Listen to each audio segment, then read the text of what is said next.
Hey there, good morning. We're back with In with Flynn, except Flynn's missing today. You guys know where he is?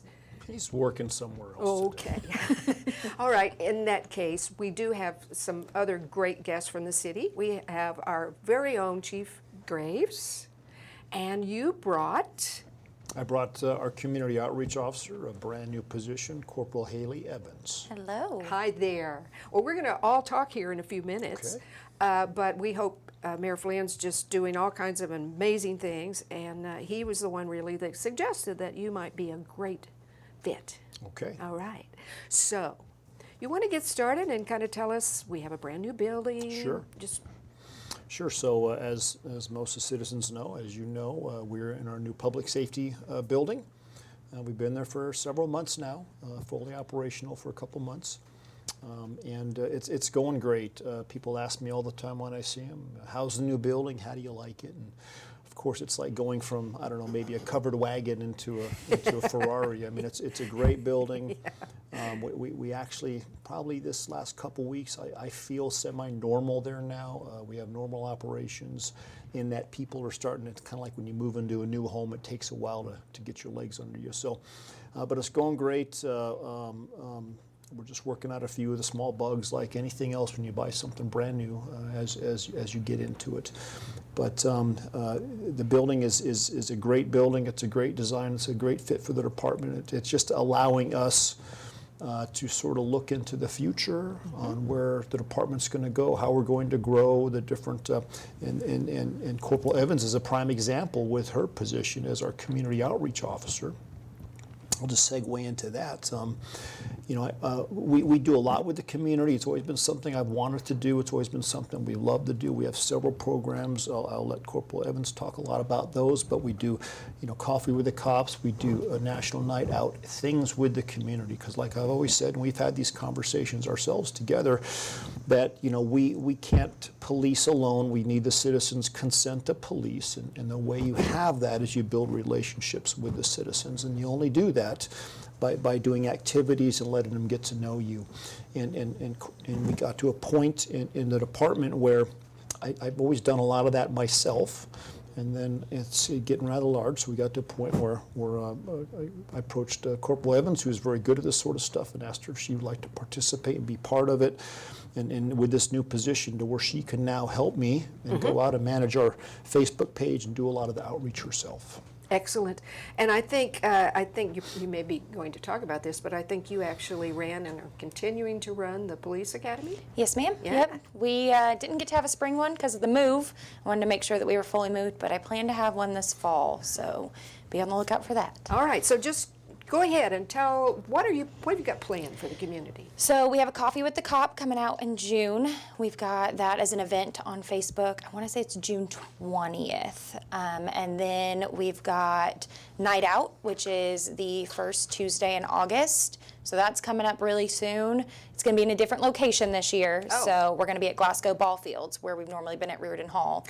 Yeah, So, which is going to be a new building. yes, so we had to pivot and do it somewhere else this year. So that's going to be exciting to kind of have to change where we're planning that. But right now we're just, anytime somebody needs somebody to come talk or wants a police officer to come to an event and talk about how to prevent scams or different things that are going on in the community, programs we offer, they can reach out, and I'm more than happy to come and talk and chat and give any advice I can. Yeah, that sounds great. You guys actually have a new website, the city does. And I've been out there looking because the first thing that I try to do when anybody asks me anything is go to the source and not listen to whoever your friends are on Facebook making up stuff. Okay, so, but what I discovered is you really have under your department a really good explanation, I believe, of what you do. Sure. So the very first thing I am seeing here under in an emergency dial 911, I know you have a non-emergency number as well. Correct. Yes. What is that? It's 855-3771. Right. And that's not emergency. People can call it for anything, and we'll get them directed to the right folks. And then I see fingerprinting. Yes. Oh, tell us about fingerprinting. Well, so people can come in many jobs. Let's say teachers or security guards or different jobs require fingerprinting, and police agencies are the ones that will do that sort of stuff. And so other agencies in the area offer that service as well. So we kind of looked at their calendars and our calendar, and we chose, I think we do it on Tuesdays. And so, because other agencies did it on different days of the week. And so folks can come into the police department on Tuesday and get fingerprinted for specific functions they need it. And one would be like to be a teacher, I believe to be like a security guard and things like that. Okay. So they'll come in, we'll fingerprint them. It's just a service we provide for the community, because there's many times when they'll need that. And so it's not. This is not fingerprinting criminal in nature. It's to help people with jobs and things like that they're trying to get. And that's the reason I ask. I don't want anybody to be worried about that. Yeah, so if you come in for this type of fingerprinting, you'll come in through the front door. If you come in for the other type of fingerprinting, you'll come in through the back door. Yeah. Okay, there you go. All right, now I know, and this is just mostly a refresher for everybody, but the police department has several different divisions. Mm-hmm. What are those? So we have our administrative division, which is sort of admin to help run things behind the scenes. And they do very important work, because really without the admin division, we couldn't get anything accomplished. Mm-hmm. The meat and potatoes, though, of a police department, when people think about it, are the patrol division. Mm-hmm. They're the first line folks that are out there. They're the call takers. They're the ones that people meet on the streets and stuff. So it's the patrol division. Then we have the Central Investigation Division, the CID division. That's sort of the second line of defense. In that, a patrol officer will go out, take a call for service. Then if follow-up's needed to investigate a specific crime or to follow up on something, then it'll go to the detectives who will investigate it and make follow-up arrests or issue follow-up warrants. And for extended type of crimes that we haven't resolved with just the officer going out there. Then we have a new division, relatively new, called Special Operations. Mm-hmm. That's what Corporal Evans works under. You're special. And that's going to be a division that grows as time goes on, and so it's something currently right now that has community outreach. It has our training. Corporal is in there, who does the training for the department, and then it also has SWAT under it. Our motor unit. Now these are part-time units right now. Okay. But the lieutenant there will runs these units. So, and as we grow and get, let's say, a full-time traffic officer, he'll be under that division, or she'll be under that division. So it's someplace as the department grows that we'll put resources in there, because what happens is if they're all under patrol and patrol gets larger and larger, that's just too big of a span of control for that chain of command to handle themselves. Gotcha. So I know you've been in this position for what, a minute? About a week, officially. So what do you see? What did he tell you were going to be doing? Just, everything you can think of. So a lot of my calendar, if you come in my office, I have a huge calendar that takes up most of the wall. It is anytime that there's an event where a police officer's there, I'm there. I'm taking pictures, I'm making sure that officers are where they're supposed to be. We have, like Chief Graves said, we have a motor unit, we have a bike team, mm-hmm. We have a lot of events where officers are kind of all over the place. So I make sure that we have staffing for those events. So if we need to get motor units somewhere, I make sure we can get motor units there. If there's a bike event coming through the city, I make sure we can get bike team units there. Man, that's hard. It's hard pulling people in a lot of different directions, uh-huh. But that's what I'm there for. Uh-huh. Cooper Elementary, they have a lot of different events where they ask us to come, and I make sure that we go out there and are seen by the kids. National Night Out, Coffee with a Cop. Anytime that you see a police officer in some sort of community event, I have had my hand in there in some sort of way. Yeah. Why don't you give us a little bit of a refresher on the police academy? Because I think that's one of the coolest things you guys do. I really do. Yes. So I'm a graduate. I keep asking you for an advanced course. So, maybe you could work on Maybe that. eventually. Eventually. But what does that mean? Yeah, so we typically host it 2 times a year, but this year with the move, we're only going to do it once. It is a 10-week course where we cover the police department in its entirety. So we're going to start with the history of policing and Bella Vista Police Department. We'll move to communications, where we have dispatchers come in. You're going to listen to calls, and you're going to try and take a call. You're going to see what you can hear and if you can do it. Then you get patrol, and we break that down as much as we can. So like Chief Gray said, there's a lot of it. Oh, yeah. So we break it down where it's K-9. You get SWAT coming in. The bike team comes in. We have a week that we talk about drugs and all that kind of stuff. So you see what we as Bella Vista police officers are doing on a day-to-day. Then I bring in the CID guys, and I've broken that down into 2 weeks, where in 1 week they're teaching you how to do a crime scene, and the next week they're now taking you somewhere and you're processing a crime scene. I bring in our court system. You get to meet the city attorney, our court clerk. Judge Bunch comes in and he talks, and we wrap it all up with, we present the class with cases and see if you can apply what you've learned to figure out who did what. And we've had a pretty good success rate the last couple of years. So Really? I'm hoping I can keep going with the case solving. Absolutely. That was the hardest part because you think, oh, well, I know. No, you No. don't, because people lie. Yes, yes. And I recruit good liars to be my actors. That's good. Yeah. And I guess that's right. You have to. You have to. It's what reality is all about. Absolutely.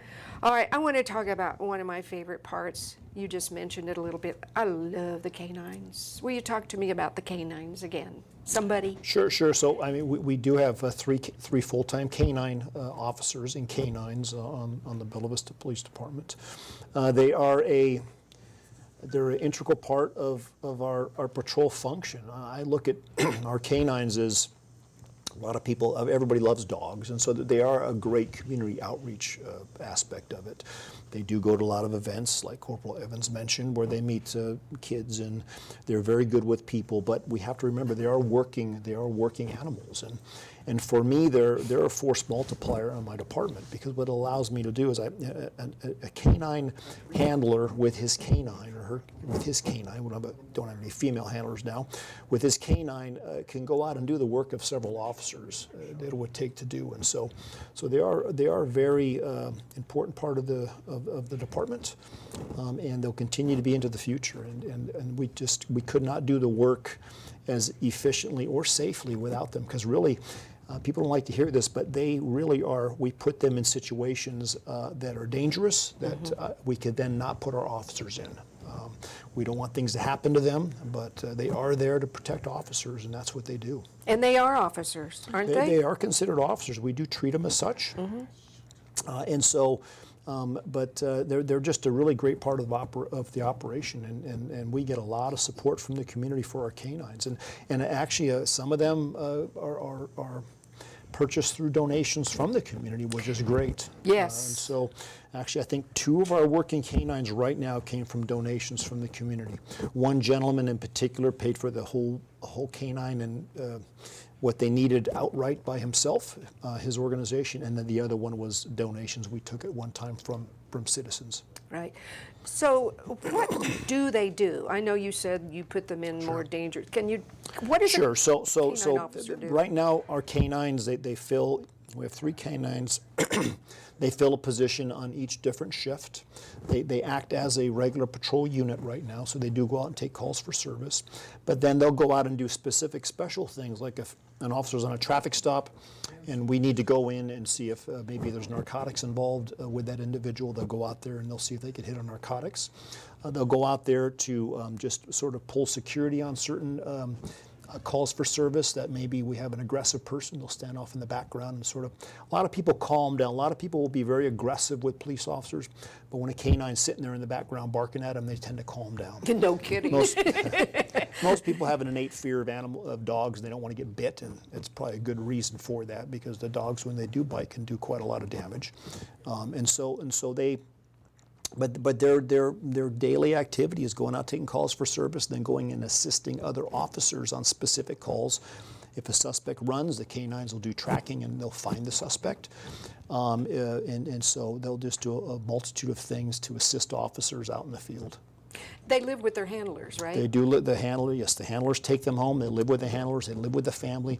Again, they're very good with people. They go home and they live with my handlers who have children, and they're very good, but they are, we have to remember, working dogs. So if you ever see a canine handler out in the field, don't approach, and well, you can approach, but don't go up and just start petting their dog, and make sure you talk to them. And if you ask them, hey, can I pet your dog, and the situation is right, then of course they'll allow you to do so. But we tell people, remember, they are working dogs. We don't want to startle them. We don't want to do things of that nature. We want to be respectful of the handlers, because these dogs, while they're very friendly, we have to respect what they can do. What kind are they? I forgot. They're Belgian Malinois. Okay. There's a lot of.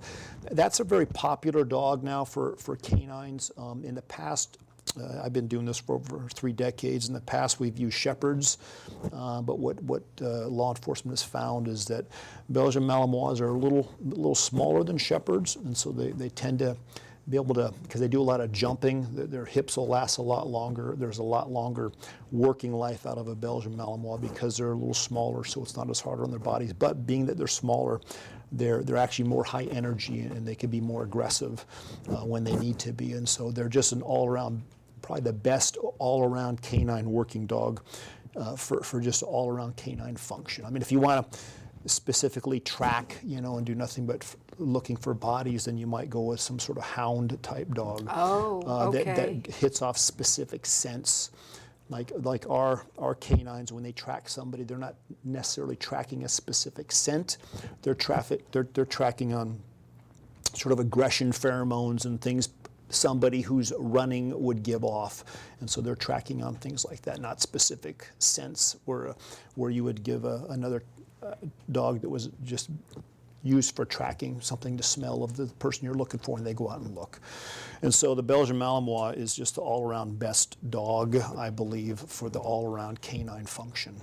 So when you have some of these events, am I thinking clearly, don't you guys demonstrate sometimes? Yep. At National Night Out, we have a canine area where I believe we have 3 different demonstration times so everybody can see it. And we have 3 different dogs, so we try and let all 3 dogs do some sort of demonstration, whether it's, locating narcotics on a vehicle or doing a bite demonstration, that kind of thing, so everybody can see all 3 dogs in action. So what else do you do on the night out? That's kind of a national thing? Yes. Okay. Yeah, so it's National Night Out, and it's departments across the country are recognizing police departments in their community. It's a way for us to show, hey, this is who we are. We're people. This is what we have to offer. So we will have food. We have dinner for everybody, and then you get to see a little bit of everything. So there's a car that you can sit and honk the horn and play with the lights. And then we have an area where we use one of our radars, and you can throw a baseball to see how fast you can throw a baseball. Oh, my goodness. We have a bike rodeo with our bike team, so you can learn from our bike team and kind of see if you can do what our bike team does. We have an area where you can put on drunk goggles and experience what it is like to be under the influence. To try to walk the line? Yes, try and walk the line, or drive a golf cart, because we have a golf cart that you can try and drive and see what it's like to be under the influence. We have all of our SWAT stuff out there, so you can see the vehicles we have. Our Criminal Investigations Division brings out their truck, their command truck, so you can see what they use to process a scene if we were to have a big scene. So we try and bring out a little bit of everything so you can walk through and get an idea of what we have. Do we know that date? I know you mentioned August 2nd, I believe. August the 2nd. I'm not sure we put that on the screen, but August the 2nd. Just stay tuned, right? Because you guys, seriously, you have a really good Facebook page. Do you do that? I do a lot of it. All right. Well, I want you to know that what I do whenever I see any of your posts at all, I move it to the tips, because I'm a member of the tips, and I also put it on the TV station. So we're getting, and if they don't want to go to the city or they don't understand how to get there, you're getting exposure. Sure. Because it's important. This is Awesome. Bella Vista. This is our community. We've talked about this before, but it's so important to me, the education, and you guys, that's half of your job, right? Is that police officers are not scary people. Well, you might be, but you know, you're tall and no, really, you're not. But a lot of it is just simply education. What does that mean? What do you teach people? So that's my favorite part of the job, and one of the reasons why I wanted to come into this position as community outreach is because people see things on TV and they think that we are CSI. We're going to go to your crime scene, we're going to fingerprint, and we are going to have everything ready for you at the end of the 60-minute show. And that is not the case. So that's one of the things I like to show people is we are not a TV show. It's going to take us longer than the end of the show to solve the crime. But also to show that we're real people. You know, at the end of the day, we take our gun, our badge off, and we have families, and we're real people. And that's important to know and see that there's people behind the badge. And we all have emotions, we all have feelings. So it's just one of those things to keep in mind that we do this for a reason. We do this to keep our community safe, and we chose this community for a reason. Are you recruiting We right are, now? we are always recruiting. It's a 24/7, 365 thing for the department. That's just, in today's day and age, with the way the job market is, it is something we do on a continual basis. And that's actually something Corporal Evans is very involved in her position as well. As she goes out and does specific recruiting for us at different locations to try to, we want to bring in a diverse group of folks in the department, so we're always trying to draw on folks that can bring something to the table that we want, which is just some diverse officers out there for the community. And so we do a great job of recruiting. Well, it's difficult to find good qualified people nowadays who want to do this job. I think this job has gotten bad play in a lot of the media out there in other parts of the country that can make it complicated and difficult for us. But once we get folks in the door and they see the kind of organization we are, and even more yet, the kind of support they get from our community, and really just, I think Arkansas in general is very supportive of law enforcement all the way from the state level on down. That they feel reassured that, okay, while there are problems in other parts of the country where it appears at times law enforcement isn't supported, that's not the case here. And so we're always recruiting. You could, if you're interested, you can look at our website. There's information there. You can go to the city website, put in an application. And as a matter of fact, we have a test coming up here shortly, don't we? Monday the 22nd. What does that mean, a test? So to be an officer, you have to test. So you have to take a written test. Oh. And then after that written test, if you pass it, then you have to take a physical test. And we have to make sure that you pass the qualifications. So can you take a written test, comprehend what you need to comprehend, and then physical test, we have a 1.5 mile run, push-ups and sit-ups. And then once you pass all that, you move on to our interview panel, and then the process goes on from there. And the interview panel is made up of? All the lieutenants. Oh, boy. Yes, it is enjoyable. I can only imagine. I can only imagine. We haven't touched yet, and I'm jumping around a little bit, but I want to make sure that we get it taken care of. Talk about dispatch a little bit, please. So again, dispatch is part of our part of the admin function.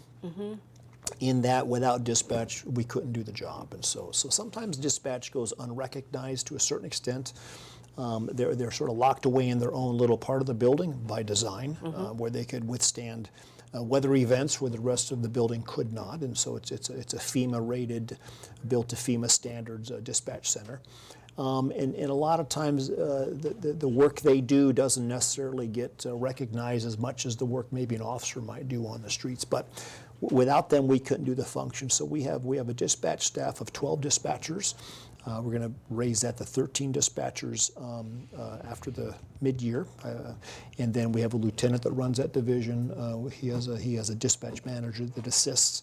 And it's a 24/7, 365 function. We try to keep 3 dispatchers working at a time, and they work around the clock. And they're there taking calls for service or taking emergency calls, and then they're pushing them out to either our fire, EMS, or officers in the field to go out and handle the calls.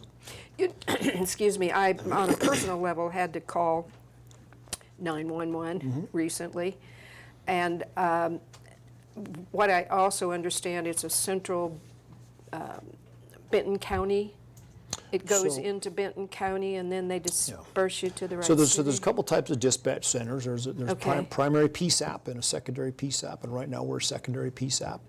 All that means is when you call 911, it goes to CENTCOM, which is a county dispatch center.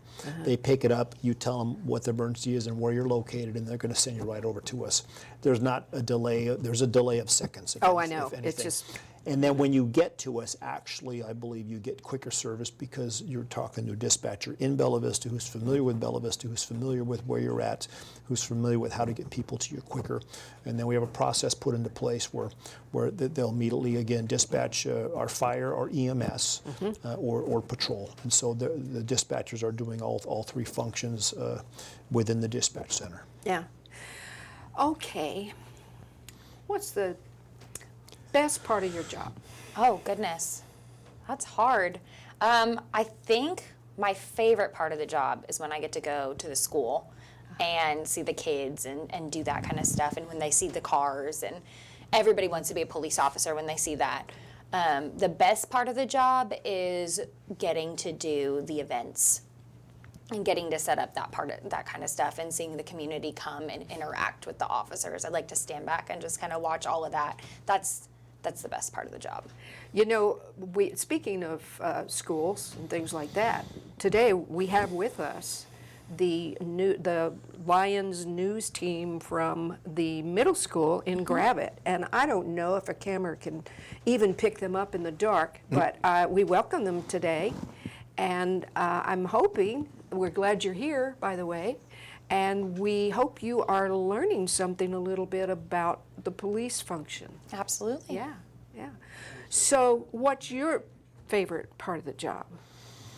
Well, you know, it's there's a lot. I really enjoy. There's a couple aspects I really enjoy. Of course, it's trying to build the best department for the community, to get the satisfaction to know that when people come up to me, because everybody recognizes me, and so I'll be in, what I mean is I'll be in different locations. I'll be at the gym, or I'll be somewhere in Bentonville or somewhere else, and people will come up and say, "Hey," and "Hey, Chief," and then they'll sing the praise of some contact they have with some officer, and that's very fulfilling because really, a lot of times, you know, the negative, the outliers, which are the negative things, will stand out sometimes, and so it's really nice to get the positive feedback, to know that we're making a difference. And when I say, you know, and really, the satisfaction I get is hiring good people who will go out and do that, because I can't do that myself, right? I can sit in my office, but I'm not out there taking calls. I'm not having contact with people one-on-one usually.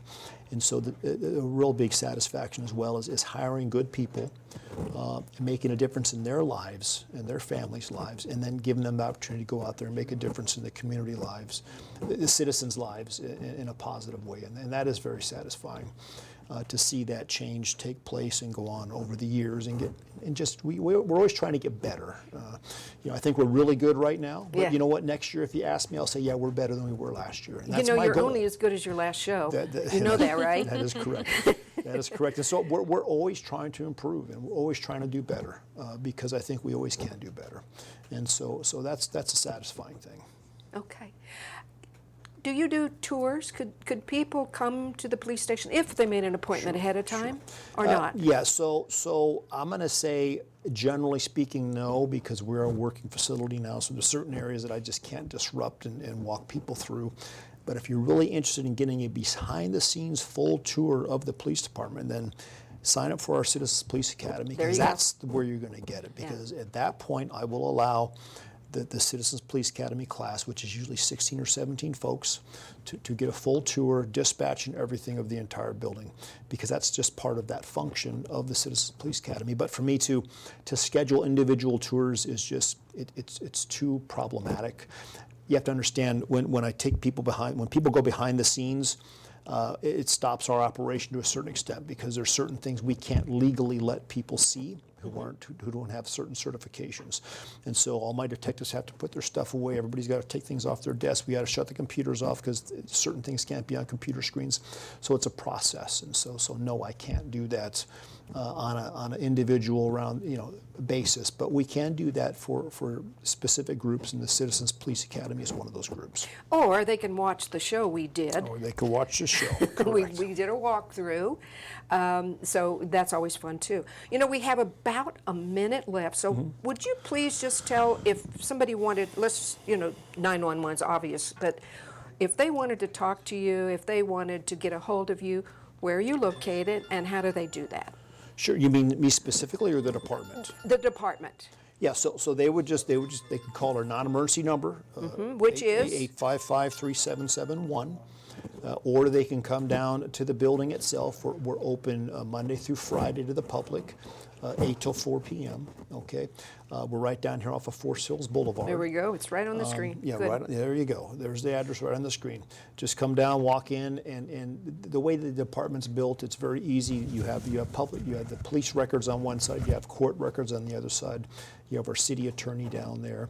The court's right there, so you can really, from that lobby, access just about everything. You can walk up the stairs, talk to my admin assistant if you would like to see me or try to make an appointment with me, or you can go over and talk to the CID admin assistant if you have something to do with the detective. So the building is very user-friendly if you walk into it. It really is. It really is. Okay, I think we have to sign off for today, but any last words? Nope. Like I said, if somebody wants to have an officer come to a meeting or have a talk, they can just reach out and we can get somebody there for them. That sounds great. Thank you for having us. Thank you so Well, much. it's so much fun to get to know you better. Oh, I knew absolutely. your name, and I'm really happy that you're here. Me too. And I always enjoy our interviews. Thank you. Thank you. So we'll have you back later. Anytime. Anytime. Okay. So, Mayor Flynn, wherever you are today, I hope you're doing good mayor stuff. And we will see you next month for a city update. Until then, Bella Vista, we're signing off. This is JB Portillo with Bella Vista Community TV.